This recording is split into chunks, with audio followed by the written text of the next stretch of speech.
Every time we as Black Americans gain any political power, or it appears that we are gaining political power, there is a backlash. It goes all the way back to Reconstruction. I'm Mitch. And I'm Missy. We're co-workers. He's the boss, and we're married. And she's the boss. Together, we host Good Faith Weekly, a podcast on faith and culture. What could possibly go wrong? Tune in and find out. Missy.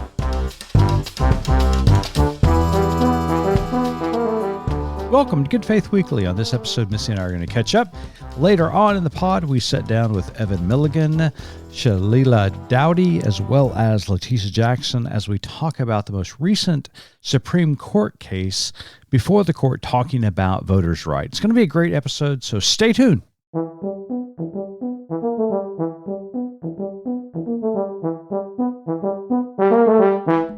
Happy Thanksgiving, Missy. Happy almost Thanksgiving, I guess. Yeah, it's about a week away. Yeah, we're about a week away. Gearing up. You ready? I think so. Yeah. I mean, you and I have been traveling a lot, but yeah, I'm ready to stay home. We've got some family coming in, so it's going to be a good week for us. I am too. Do you have your thankful list ready? I feel like that's just kind of a... Oh my gosh. You know, I've been so busy. It's been difficult, but I think I could probably come up with a list. Okay. So since we all know that I top your actual Thanksgiving thankful list. Oh, every single day. I wake up each morning and I look towards the heavens and say, "Dear Lord, thank you for my co-host and partner in life." So what our listeners don't know and won't know at this point is that we have started this podcast about 214 times. This is started it over because we keep getting tongue-tied or just things fall off the rails. And so right now, that's what makes this even funnier. Absolutely. Through gritted teeth saying yes. I love you, dear. So maybe someday some of that will make it to the outtakes, but not today. So in light of Thanksgiving, I thought it would be fun for us to talk about some other things that we're thankful for. Perfect. So the audience Can't doesn't wait. have to listen to us gush all over each other. So I have come up with some categories. We're going to say which of these categories things we are most thankful for. Okay. All right. So quiz time. In a Let's modern day context, Mitch, what app are you most thankful for? Oh my gosh. The most thankful I am for an app. Well, and let me just put a disclaimer. All of this has to be clean and family friendly. Okay. Proceed. I have all clean apps on my phone. I trust that. I absolutely do. I didn't say I did. Besides the Bible, of course. Oh, of course. Absolutely. I'm probably most thankful for Yelp. Because you and I travel a lot. Okay. And so we're sitting there in a hotel and we're thinking, what are we going to eat for lunch or dinner? And what do we do? Well, you do. Yeah, you look up at Yelp because, so I, in that regard, am most thankful for that because that is something you do and I don't have to do. Yeah. So you're right. That's a great answer. Yeah. I am most thankful for the Sonic app. I can confirm this. And I will say this. That is a close second because you get the Diet Coke for me. Right. And so parenthetically, I would say any app that I can order from and pick up and I don't have to talk to an actual human being these days. I think that is in the gospel somewhere. Jesus said, I'm sure he did. Thou shalt not talk to people. That always makes me happy. So, okay, next. What household appliance are you most thankful for? Oh, geez. You know, you and I recently, in the last couple of years, bought a new dishwasher. Oh. And I have to say, I am really thankful for that. Not only because it cleans the dishes, but it is so super quiet. Yeah. Okay, so that's not what I expected you to say. I expected you to say... This is a family show. No, I expected you to say your Nespresso. What's that? Oh, the Nespresso. Yeah, that's... The fancy coffee thing? Yeah, I'm a big fan of that. Okay. But yeah, I mean, those are like 1A, 1B. Okay. So my answer to that would be my KitchenAid mixer that you got me a few years ago for Christmas. Oh. I just, I love that. It's just such a... Score points for the old Mitch Randall there. It's such a luxury to have that. But you're right about the dishwasher. It is so quiet and it's amazing. Okay. So what food are you most thankful for? Oh, my. What food am I most thankful for? You know, you and I have been on a fish kick lately. I've really enjoyed salmon and orange roughy. But I'm kind of going to go with a staple here, for me at least. I'm about to open a can, ladies and gentlemen. I love a spoonful of peanut butter. Okay, fair enough. So tell the audience why that is problematic. I don't know, because peanut butter was recently recalled. No, I love a spoonful of peanut butter. I don't know that that's problematic. I end up, I hide your pills in there every day. No wonder I am so spot on these days. Pavlov's dog. It's exactly right. No, I love peanut butter. That's just me. Okay, so mine, I have two. I'm breaking the rules. And chocolate. Oh, yeah. I mean, as long as there's chocolate in the Do world. you dip your in your chocolate? No, that's gross. That's gross. Okay, so what gadget are you most thankful for? You're a gadget guy, so I know this is going to be difficult for you. I am absolutely a gadget guy. And this is going to sound very self-serving, both to us and to the audience, but we are sitting in front of a soundboard and microphones. And each week we have the privilege of talking to our audience and to reaching out to them. And then, of course, they reach back to us through their comments. It's just an amazing tool. And I just really appreciate that kind of gadget. So the soundboard? Well, just the ability to be able to communicate with a larger world outside of our existence. Because if you remember, we started this podcast during the pandemic when everybody was locked down. And, we've been able to continue that conversation. So I just think that's important. Okay. I just put phone.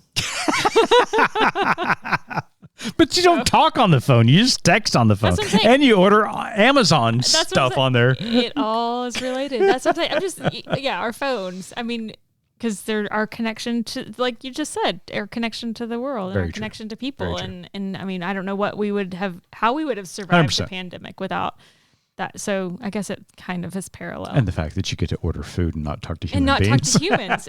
As we're sitting here talking about how thankful we are. We're so thankful we're talking about humans, besides Missy, who can order. I want to talk to you. Oh, but not like that. 100%. Okay. So we're going to continue on this technology lane and say, what streaming service are you most thankful for? Oh, wow. Now,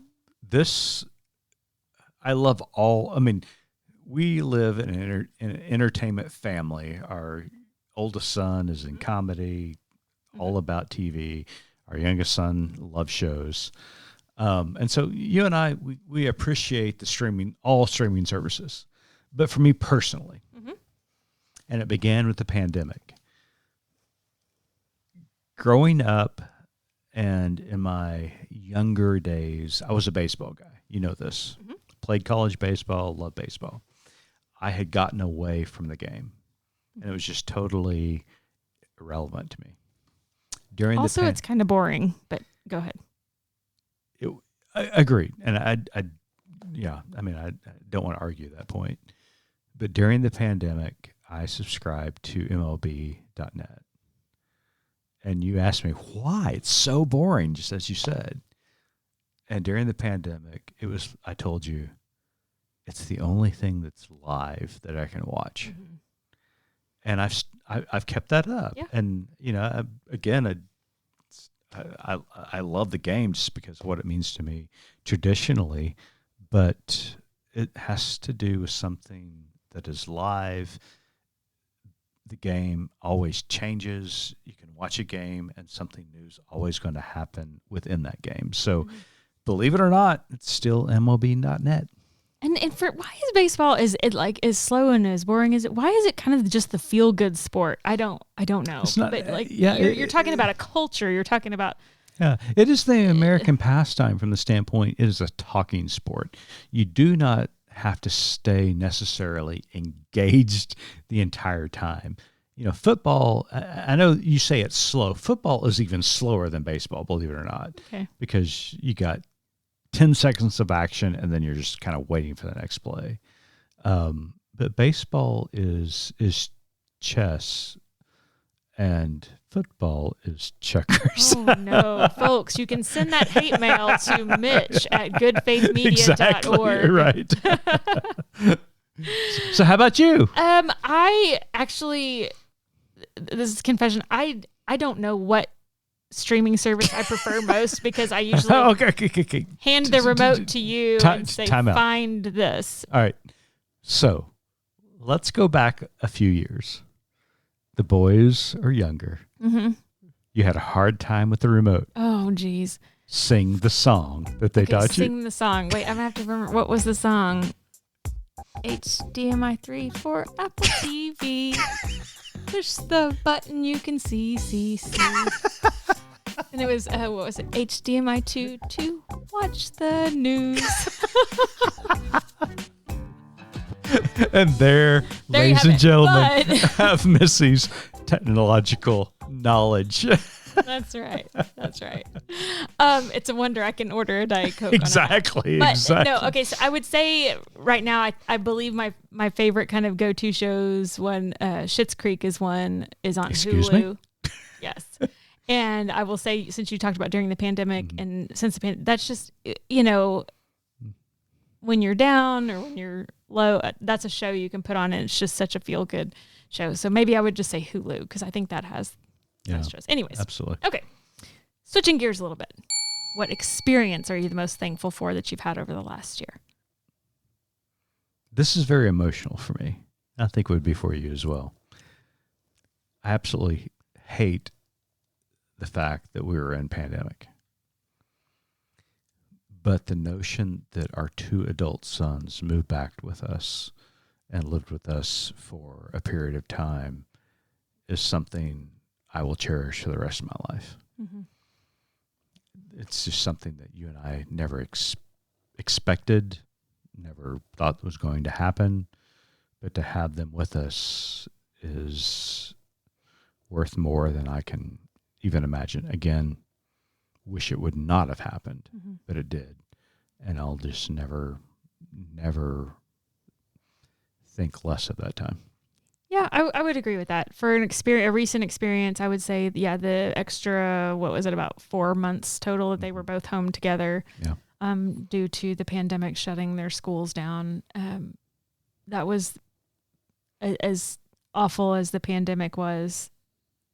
I knew at that time, I just knew I wanted to cement those memories into my mind because we would look back on them as far as our little familial unit with such fondness. And that's true. 100%. I would say that's what I'm most thankful for experience-wise as well. Yeah, absolutely. So going into this Thanksgiving week, these are great things to be thankful for.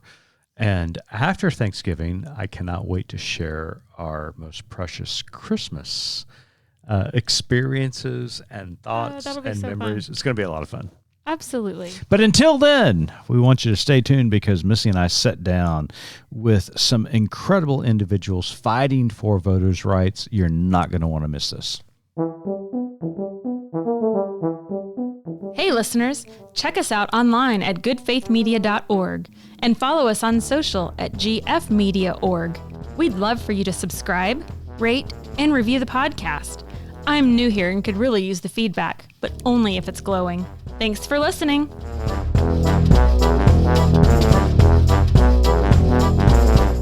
Welcome back to Good Faith Weekly. On this episode, we've got 3 very special guests with us all the way from Alabama. Evan Milligan is Executive Director of Alabama Forward, a coalition of nonpartisan organizations throughout Alabama working to greatly expand the voter base, protect voting rights, and make election systems as accessible as possible. Evan is also a founding board member of Safe Space Montgomery Community Meditation Center. Shalela Dowdy is a native Alabamian.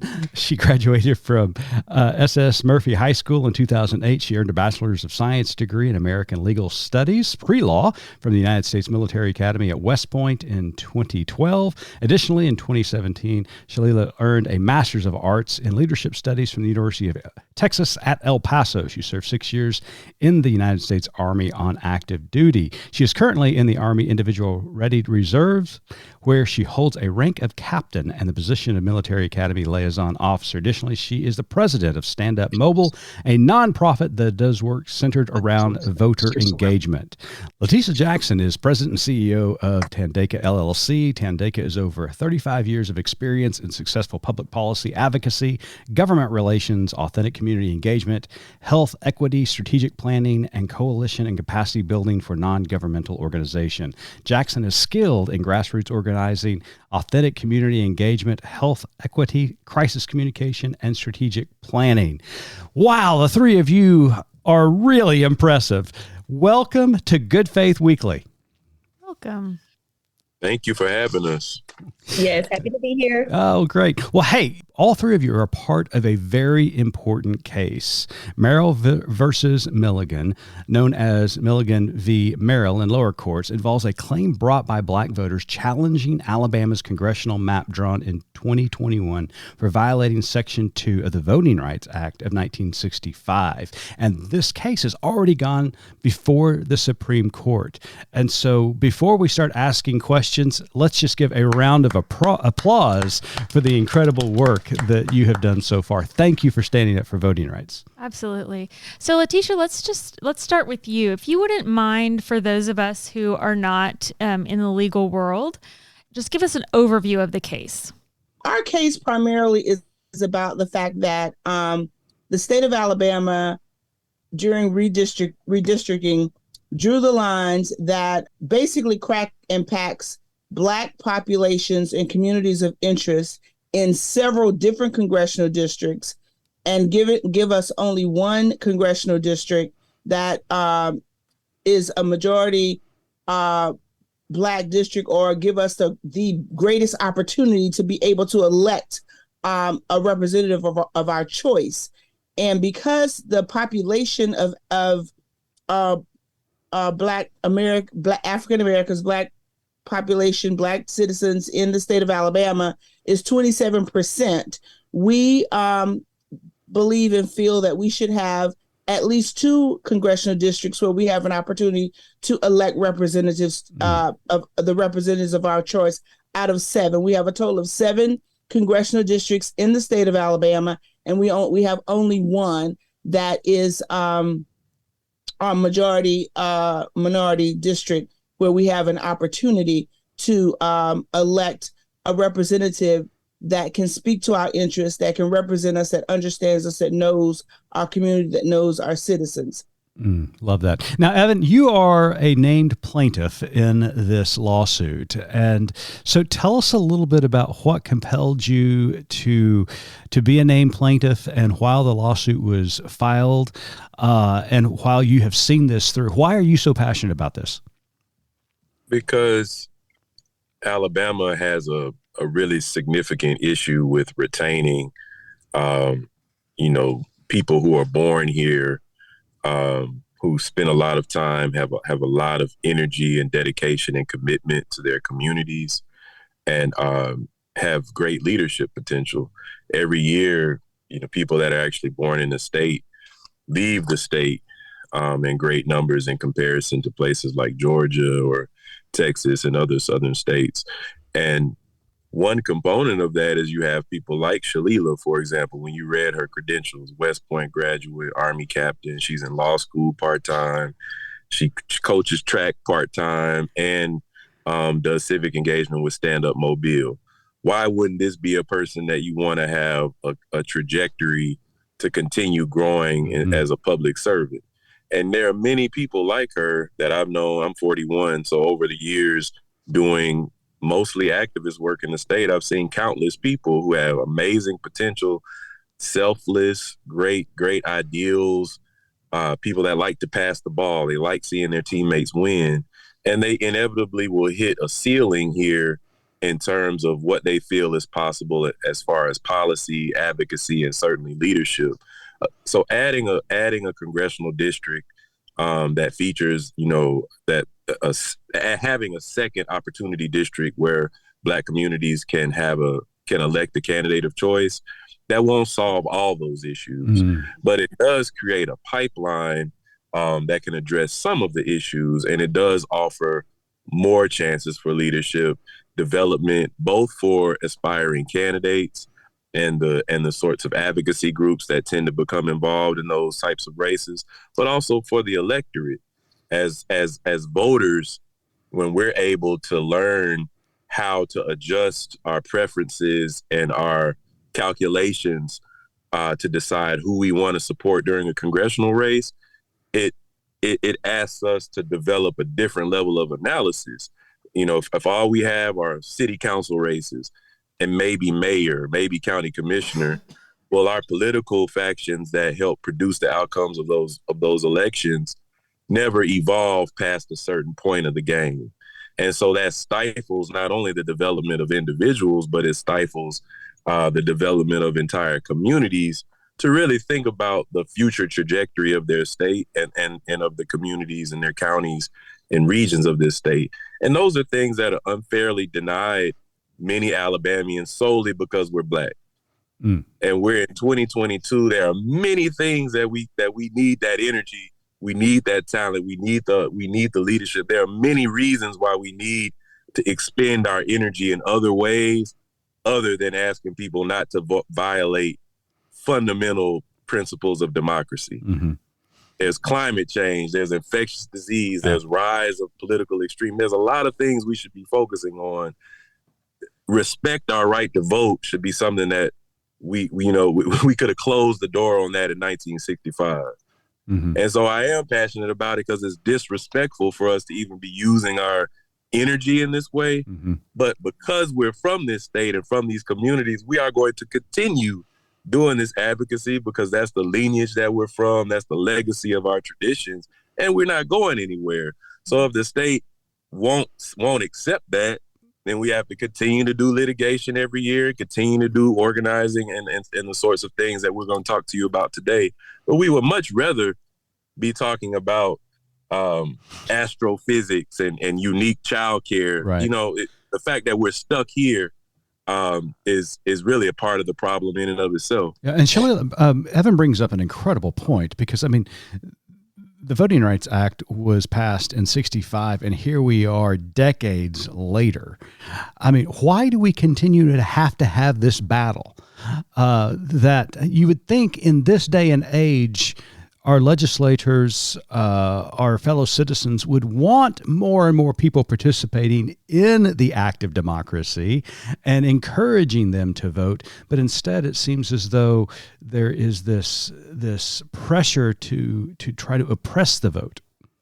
As we've seen in America, there are certain things that are happening. It seems as if we were progressing at one point, but unfortunately, we are still fighting for voting rights 57 years later, and we really should not be here.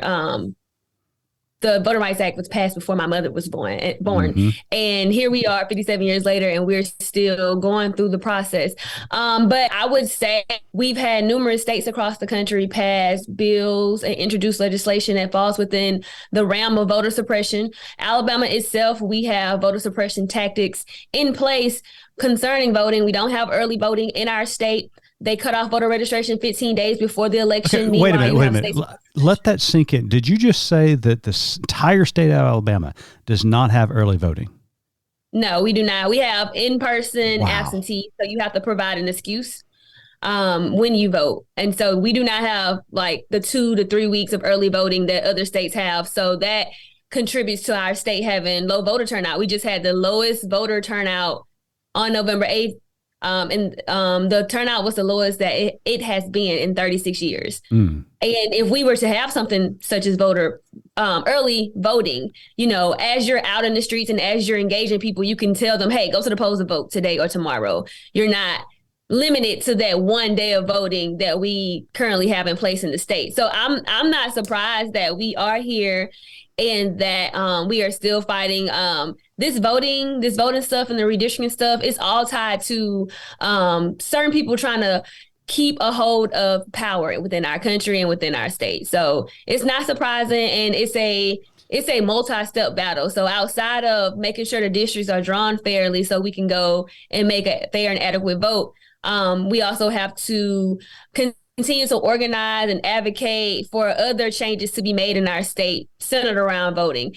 And in this case, it's centered around the congressional district. The options were limited because no one who would possibly support legislation that would help all Alabamians ran for Congress in my district because it's almost impossible to win.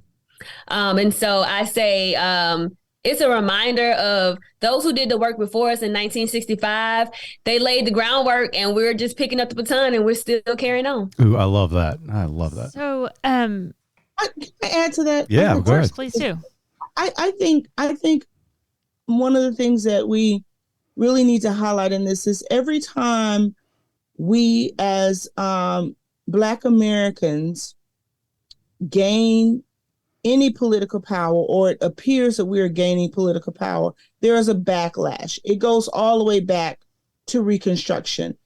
And in recent days, as soon as President Barack Obama was elected, right, from that point forward, there's been a backlash. When we turn out in large numbers to exercise our political power, there's a backlash. It's all about keeping us held down, not being able to realize the political power that we have in our numbers, in the population that we have, in the voter turnout that we have. So whenever we're turning out to vote in large numbers, then following that, you have voter suppression laws. You have all kinds of things that are happening. It's all about keeping us from gaining power and about keeping them and about having them keep power. So it's a power dynamic. It's what it really is. Understanding and knowing that populations change, that population change is happening all over this country.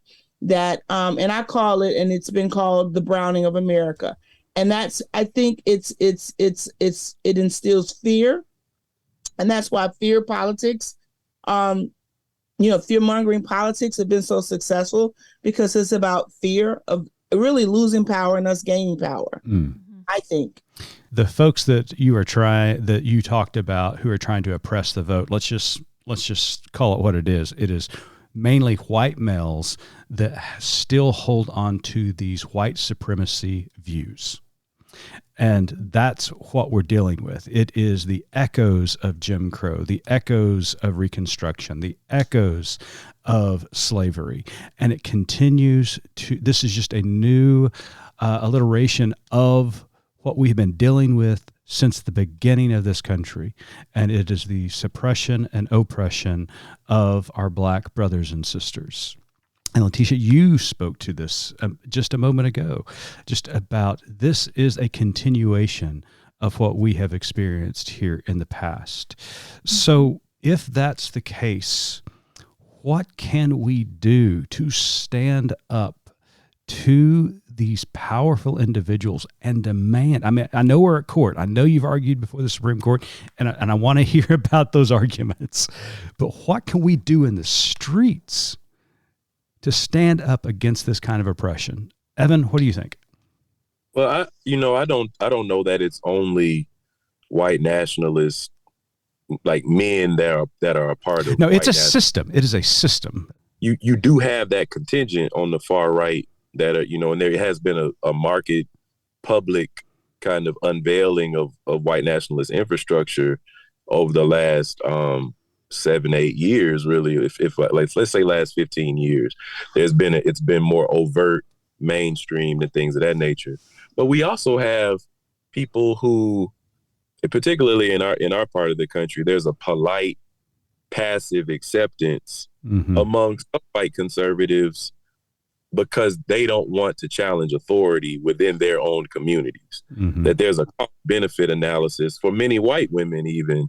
And not only white people, there are people of color who benefit from the current power structure, who also don't want to jeopardize their own material advantage and things like that. So we don't, these are calculations that people make, and they make calculations about social advantage, about economic competition, about political influence, to say, okay, under the current system and where I see the country going in the next by 2040, for example, 2050, will I, even if the person is not themselves going to be alive, will I or my descendants have more or less influence in a more multicultural place where voting is expansive and people can vote for who they want to vote for and move on? Or does my people group stand a better chance of survival if we somehow obstruct that growth of democracy? And I think one of the things that has to happen is our white neighbors have to look at that question square in the face and really and sit with what comes up. Is there a fear that if a Shalela is a governor, if a Letitia, if an Evan is a governor, that we're somehow going to target and discriminate groups of is that a fear that people have? And what is that related to? Is there historical evidence in the history of America of that type of oppression coming from Black elected officials? I don't see any evidence of it. I do see many talking points pointing to that there's a fear of that. And I think the fear I think one thing is confront those fears. Black activists and Democratic networks can't guide white people on doing that. There are many other folks who do that work.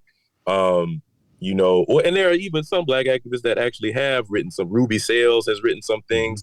Resma Minicum, Dr. William Barber, Brian Stevenson. There are things people have written that folks can sit with, but I don't think it can come from the Black progressive community. I think there have to be moderate and conservative white people that actually have to answer the question, where do we fit in a multicultural America? And there is a place. There is a place for white people in a multicultural America. Yeah. I was in Birmingham 2 weeks ago, and I took a pilgrimage over to the city jail. Why? So I could remember the words of that letter that Dr. King wrote from that jail cell. And, begging his white colleagues, saying that you're part of the problem. You've got to get on board with this. We need your voice. So amen to everything you just said. So let's pivot back to the case for just a minute. Can one of you speak to exactly what arguments were made, before the Supreme Court justices in advocating for your case? The argument was given by one of our attorneys from the NAACP Legal Defense Fund, Duell Ross. And the focus was on the fact that the African-American vote, the Black vote in Alabama, the vote is currently diluted. And the argument was that there can be a second majority map drawn. And we also place emphasis on the fact that we have a Alabama school board state map that is drawn in a manner where it's drawn in the way that there's a second Black district in the lower part of the state, and the county of Mobile is split in order to obtain this minority school board district. And so we place emphasis on our state was able to draw the state school board map in that manner. They should be able to draw the congressional map in that same manner. They place emphasis on they don't want to split up Mobile County, and that Mobile and Baldwin County, the two coastal counties, are one, but they split us up for the school board county just because they want to make a minority majority district. And so we're like, let's do that same thing on the congressional level. And so we are really focusing on the fact that the Black voting power, the Black voting political power in the state is diluted, and that the Black population is cracked in the other 6 congressional districts. Right now, our state is represented by 6 white men in Congress. I think they all got reelected besides one. And then we have Terry Sewell, a Black woman. And if we as minorities in the state have any issues, just going off of what and how we've seen our other elected members in Congress vote in Congress, we know that we can't go to them with our issues. And so we really, as Black people in the state, can only go to our one Black rep, Terry Sewell, for our issues and the issues of all 27 percent of the Black population in Alabama shouldn't fall upon her shoulders when if the maps were drawn right, we could have 2 majority Black districts. And so our argument was basically tied to it's been done on a similar map that was approved at the same time the congressional map was approved. And the people of Alabama expressed interest on wanting that second majority Black district. Leading up to them drawing the maps, they had public hearings across the state. And the narrative and the issue that you heard the most, that you heard people advocating for on a consistent basis in all our major cities, was please do not dilute the Black vote and make sure that we have a second congressional district where a minority candidate can possibly be elected.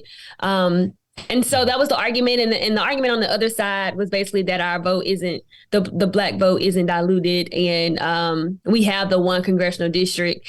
And so we also know there was another case that went to the Supreme Court from Louisiana with the same issue. And the Supreme Court basically told them however they decide in Milligan versus Merrill will be the decision that they give Louisiana. So this isn't just a Black people problem in Alabama. It's a problem for Black people in Louisiana and possibly in South Carolina as well. So the dilution of the Black vote is occurring across the South. So, Evan, tell us how you felt about the justices' questions and responses to the arguments in this case. I was a little surprised by how disinterested they seemed in some of the state of Alabama's arguments. They said several times, hey, like they would preface their questions to the state, I think it was the state solicitor. They would say, some of your arguments are too far out there. Like they would preface the question like that and they say, but the one thing I want you to speak to is, your understanding of race neutrality in the building and the design of political maps. So just to preface a question like that, like they didn't do that with our attorney, for example, when I think it was someone from the United States Solicitor General's office who also argued in support of our position. They didn't preface their questions to that attorney in the same way. So I found that to be interesting. I also found that they didn't seem satisfied by the state of Alabama's articulation of, why they should depart from their past precedent with regard to like how they've settled some of these issues around the application of Section 2 of the Voting Rights Act. So there's an argument that the state of Alabama is making that would essentially be a departure from things that the court has said prior to now. Even in the Shelby versus Holder decision, which also looked at the Voting Rights Act. In that case, it looked at Section 5 of the Voting Rights Act and essentially undercut it and gutted it out. That case also originated here in Alabama.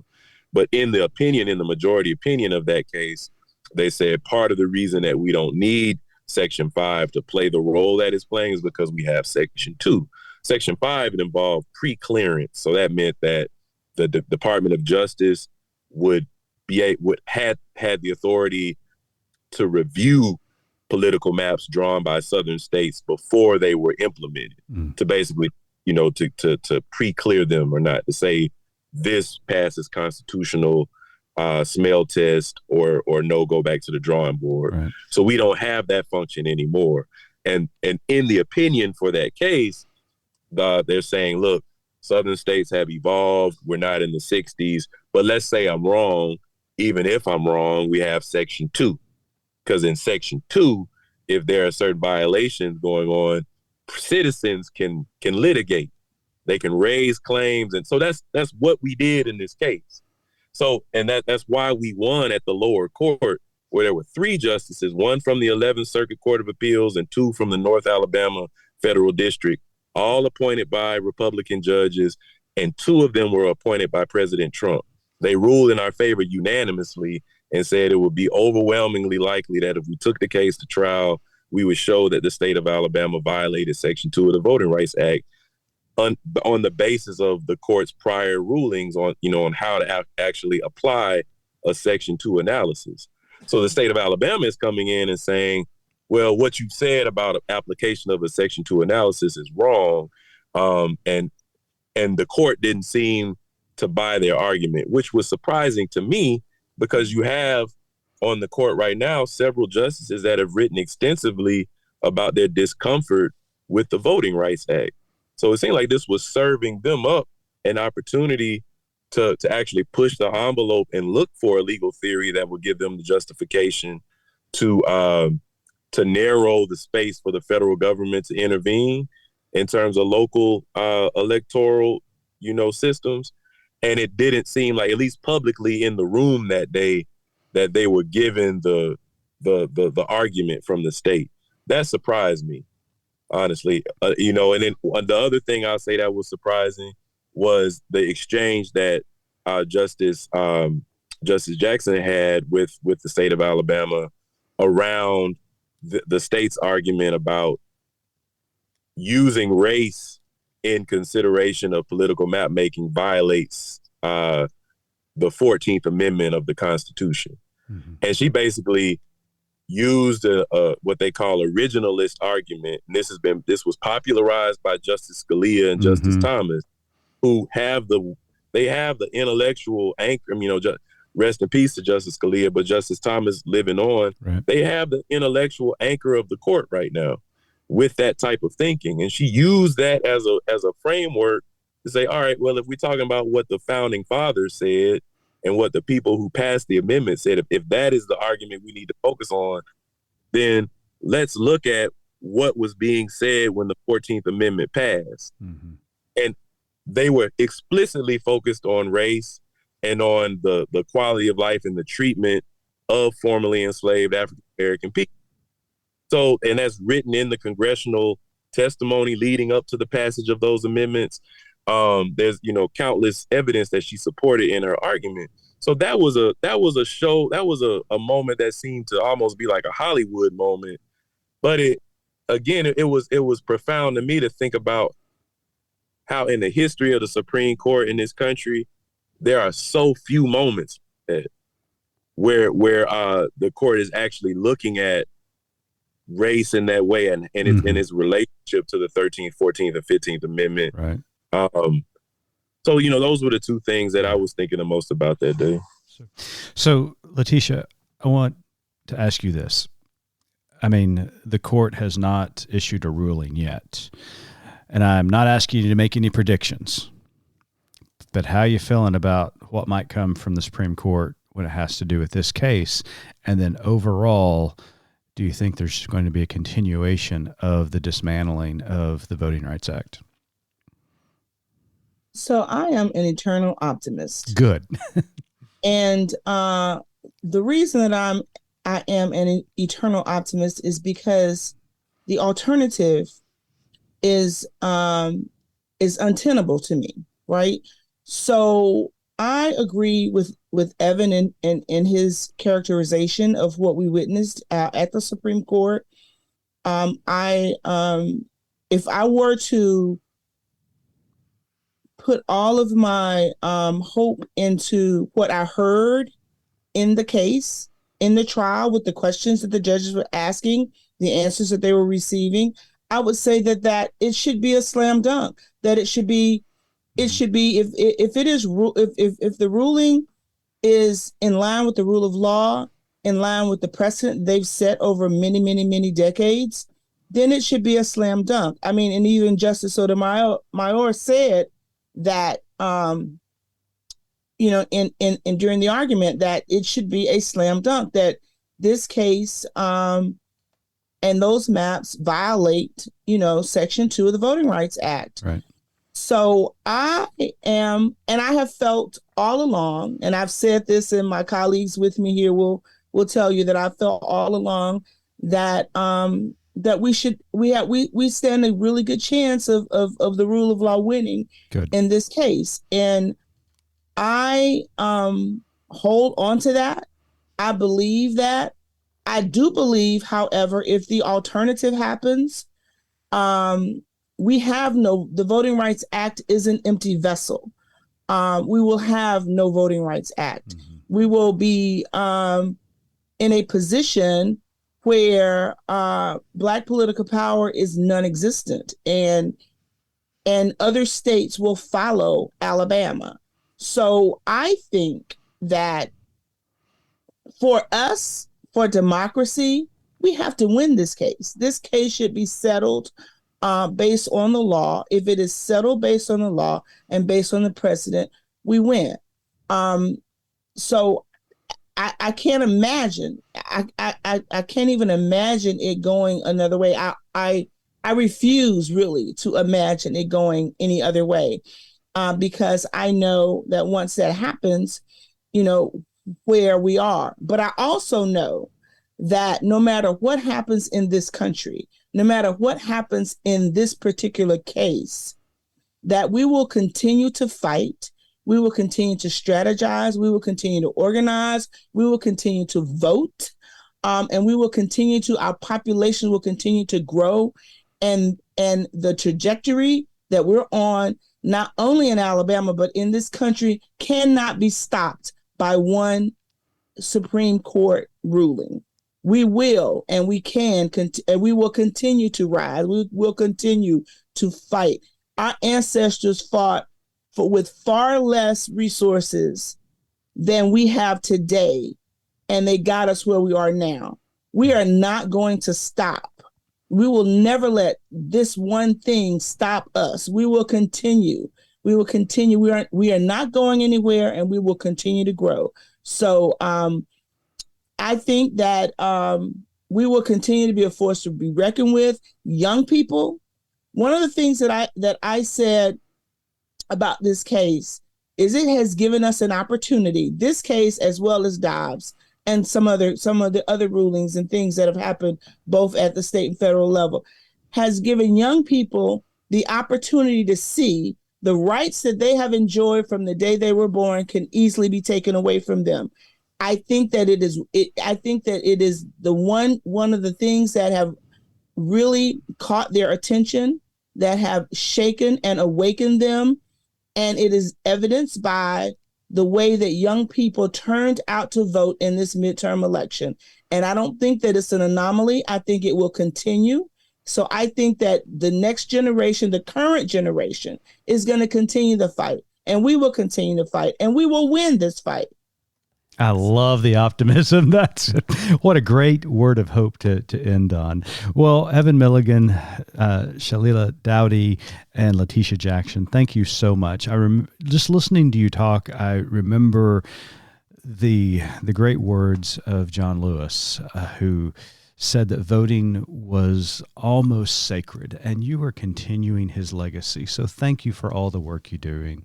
But before we let you go, Missy's got one last question for you. So, Evan and Shalela and Letitia, as you know, our tagline at Good Faith Media is "There's more to tell." So in light of the work that you're doing in our conversation today, what is your more to tell? And we'll go in alphabetical order. So Letitia, we'll let you go. No, wait. Did you get the screen wrong? Wow, you know your alphabet there. So my more to tell is stay tuned. Ooh. This is the beginning, not the end. Young people in this country will save our democracy. They will continue to show up and show out. And no matter what roadblocks are put in our way, we will knock them down, step over them, go around them, just as our ancestors did. I love that. Okay, Shalela? My more to tell is that the work that we're doing is a marathon. And the work that we're doing is not something that is new to us. And so just know that everyone who's a plaintiff in this case and who's involved in this movement, we're here for the long haul, and just be on the lookout for us and share the information that you see about the case, any articles. It was mentioned what can be done. Just talk about the case, because now that we've been in front of the Supreme Court, the chatter and the discussion has died down, and it'll rise up again once the opinion comes out. But just talk about the case and know that these organizers on this call in Alabama, we're in this for the long haul. Love it. Excellent. Okay, Evan, what you got for us? Yeah, I was joking with Cliff, with your production person, about how he had the picture of the poster of Indiana Jones in the background. And I remember, I think it was the third installment of that series where where he's searching for the Holy Grail, and towards the end of the film, he has to go on this precipice, and he basically, like, the Grail is on the other side, but there's no bridge, and so according to the lore, you have to have a faith to walk across to get to where, and if you don't believe in it, you fall, or maybe if you don't step right. So he throws the sand on the invisible thing and finds a bridge and all of that. And I feel like there are just these moments in American history. Letitia brought up Reconstruction. And I think about, what did that feel like at the end of the Civil War, when you had this whole history of period that had come to an end and nobody knew what was coming next? Or what did that feel like in 1877, when the federal government pulled the troops back out of the South, and that 12 years of period where you had, more equitable voting rights came to a swift end? Nobody knew, at least in our communities, no one knew what was coming next or how we would survive. That's where we are right now. And we can either stand on the bridge and look for people to give us, escapist things around fear or hatred of certain groups to help us avoid taking a step, or we can actually look forward with some faith, with some hope, with some actual trust in our democratic principles and take a step. And that's the same what I said about, there is a future for white people here. I mean, there's a future outside of this superior inferiority thing. There's a future without a foot on the back of other racial groups. Mm-hmm. And there's a future for Black people in this country that's outside of the framework we've existed in. We all have to sort of take a step to think beyond where we are, to take that next step. And voting is really the sand that we have to put to find the bridge. Permanent voting rights protection is the sand that we have to put to find the invisible bridge. The more voting we have, the more we have institutions that can push back against political extremism, against corruption, against things like that actually dissuade us from even believing in our own democracies. And so if y'all want to know more about that, please go to powerontheline.org. If we lose our case, if we win our case, we're still doing the advocacy to secure permanent voting rights protections for all Americans. And we hope that y'all could go there to learn more, to get more information. I love that. And we'll put that in the show notes to make certain everybody has the link for that website. Well, Evan, Shalela, Letitia, thank you so much for being with us at Good Faith Weekly. It has been an honor. Thank you for having us. Thank you. For having us. Yes, thank you.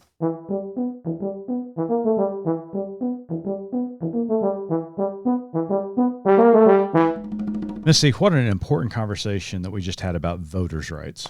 I agree. I will say that since starting this little podcast with you, I have learned more about the Supreme Court than I did in, I don't know, what was that? Forever? 13? Yeah, ever. Yeah. Ever. So it's really interesting to hear about an actual case that's going through and seeing people who are actually working on this case, who are fighting it, and just their passion and for voters' rights is just incredible to see. That's so important for you to say, because you and I are part of an organization that comments and provides opinion pieces about the news, about everything that's going on within the world.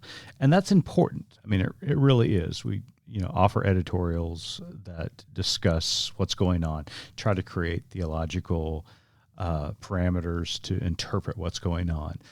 But what we just discussed with these individuals, these are people on the front lines who are trying to make a real change. And I was just so inspired by them. I was too. And I think, I can't remember who said it, but talking about the fact that, I think it was Shalela talking about the fact that her mother was born after the Voters' Rights Act was passed, and then thinking about, some of the conversations we've had in the recent months about the Dobbs decision, and that you and I have never lived in, a pre-Roe v. Wade world. Mm-hmm. We've never lived in a pre-Voting Rights Act world. And just the realization of, again, we've said it before, I'll say it again, how much we've taken for granted that these things are there and have always been there and they'll continue to function and we don't have to do anything about it.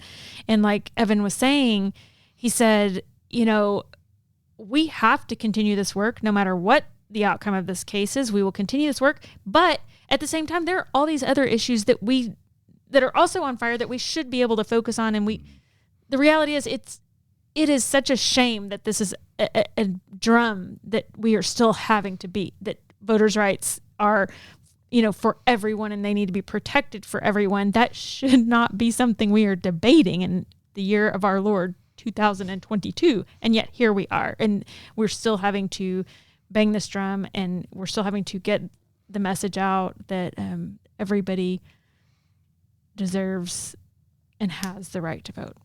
And I think that is such a commentary upon the reality of what a democracy is about, because for every step forward that we make towards that more perfect union that Jefferson tried to inspire us to move towards, there are steps back.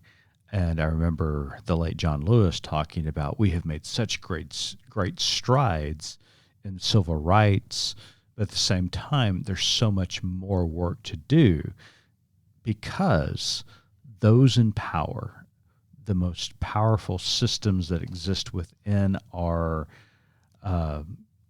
environment, our social structure, they're not going to give up that power willingly. And I remember our conversation with Dr. Miguel de la Torre just weeks ago, talking about the importance of that, that we have to get out of this mindset of winning and losing, because the reality is the system is so powerful that we're not necessarily ever going to win, and it's hard to define what winning means, but we are in this continuous conversation and struggle to make these systems better, to make these systems more just.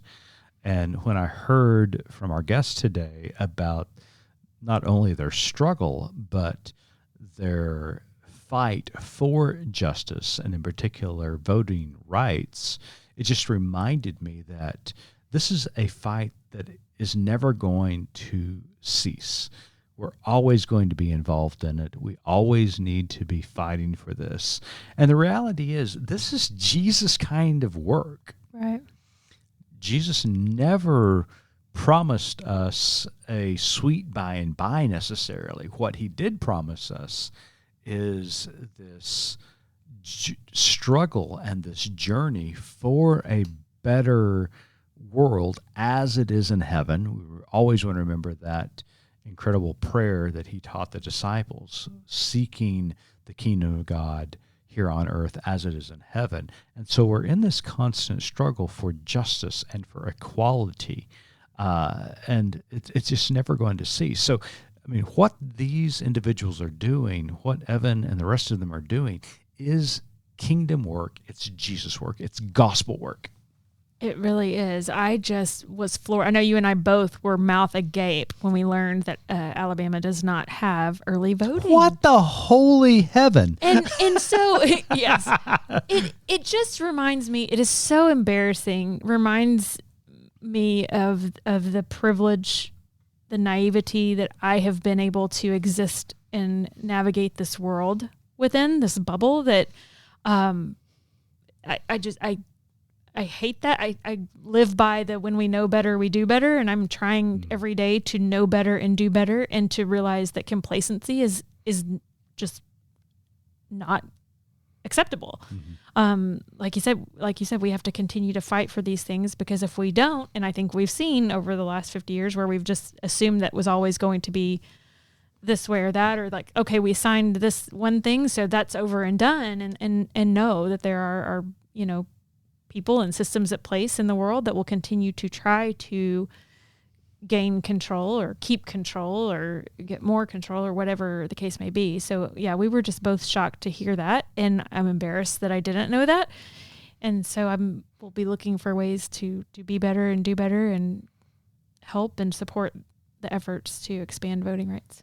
Absolutely. And, we keep going back to this, and we talked a little bit about in the interview, and, the great late John Lewis, referred to voting as almost a sacred right, which I totally agree with. But in a democracy, voting is the most powerful tool that any citizen possesses. Mm-hmm. And to think there are systems in place that are attempting to prevent that action mm-hmm. or to limit that action goes against any concept of freedom and democracy that we think of. It is this denial of representation.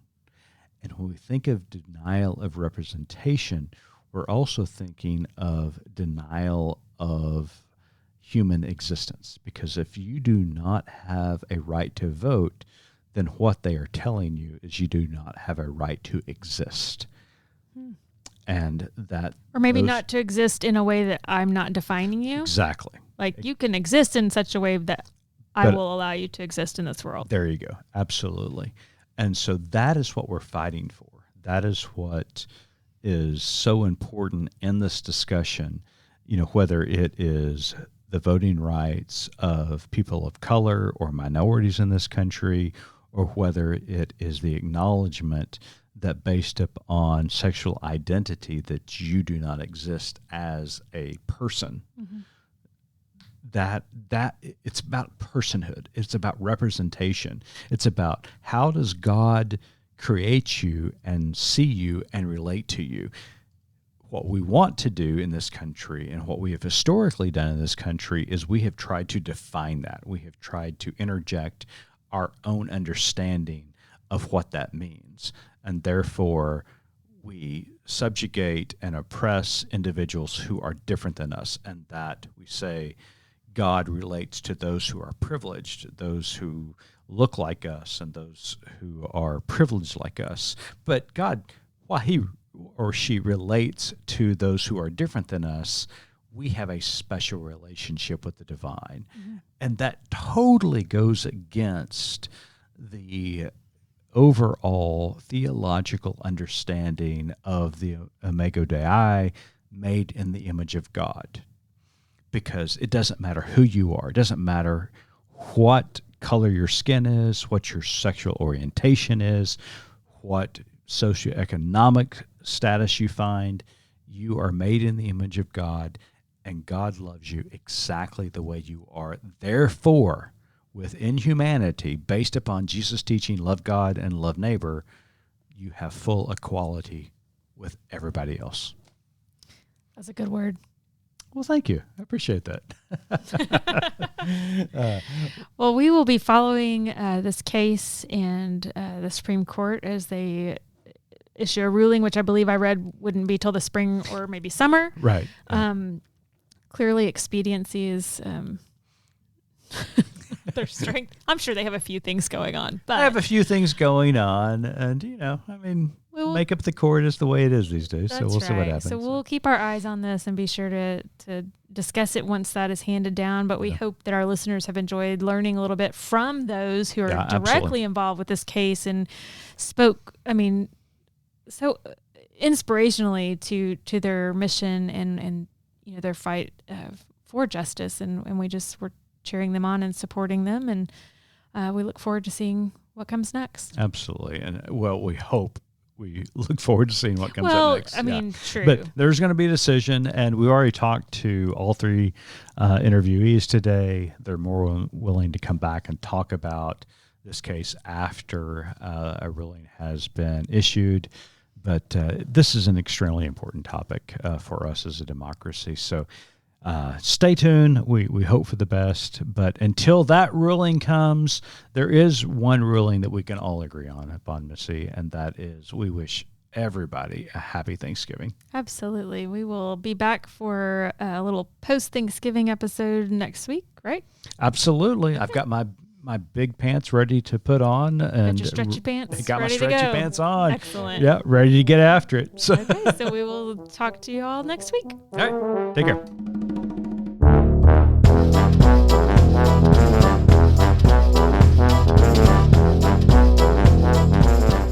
You've been listening to Good Faith Weekly, hosted by Mitch and Missy Randall. This weekly podcast from Good Faith Media discusses matters of faith and culture. Subscribe wherever you get your podcast and give us a like and a glowing review. We produce the podcast out of Norman, Oklahoma. Our music comes from Pond 5. And we're supported by listeners like you. Learn more about us at goodfaithmedia.org.